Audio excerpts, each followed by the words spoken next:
Hello guys, কেমন আছো তোমরা সবাই? অনেক দিন পর আজকে ভিডিও বানাচ্ছি। জানি না কী বানাবো কী না, কিছু বলতে পারি না, তবুও চেষ্টা করলাম। সো গাইস, আজকে থেকে সানডে, আজ ভাবলাম একটু পড়াশোনা করি। 2 বছর ধরে তো পড়তে আছি, কিন্তু কোনো প্রফিট তো কোনো কিছু হচ্ছে না। এডিআরই, রেলওয়ে, এসএসসি সব কিছুর জন্যই ট্রাই করলাম, কিছু হয় না। মনটা ভাঙে, আবার ভাবি ভাবি পড়বো না, সব ছেড়ে দিই পড়াশোনা। আবার যখন অন্য কাউকে দেখি যে ভালো পাস করেছে এক্সাম দিয়ে, প্লাস জব জব পেয়েছে, তখন মনের মধ্যে আবার মনে হয় না আর একটু ট্রাই করি। তো ভাবলাম আবার শুরু করি। শুরু তো করেছি প্রায় আজকে 10-15 দিন হলো, একটু একটু। দেখো গাইস, আমি যা যা করা শুরু করেছি প্রথম থেকে।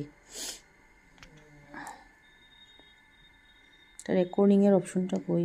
রেকর্ডিং ব্যাক ক্যামেরার অপশনে খুঁজে পাচ্ছি না আমি। তো যাই হোক, পরে তোমাদেরকে দেখাবো। সো রেকর্ডিং কী করে জানি ম্যাথসের জন্য প্রিপেয়ার করা শুরু করেছি। একদিন পড়ি তো 10 দিন আমার মিস হয়ে যায়, জানি না কি পড়তে পারবো কি না। তবু আরেকবার ভাবি চেষ্টা করে দেখি। করে তো কোনো প্রবলেম নেই, যাতে যখন বয়স পার হয়ে যাবে যাতে মনে হসপিটালে বসে বসে যাতে আফসোস না হয় যে কেন করলাম না। তো ভাবলাম আরেকবার ট্রাই করি পড়ার জন্য। গাইজ দেখো, অ্যাকচুয়ালি আমি আমার মোবাইলের ব্যাক ক্যামেরা খুঁজে পাচ্ছি না, আমি ব্যাক ক্যামেরা করে তোমাদেরকে দেখাবো। তেমনিই দেখাই গাইজ। দেখো, ম্যাথসটা নিয়েছি, অলরেডি আমি শুরু করে দিয়েছিলাম করা।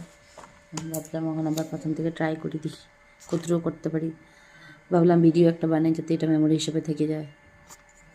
তো আজকে এতটুকুই, বাকি দেখি নেক্সট আবার কখন তোমাদের সাথে দেখা হয়। Bye bye.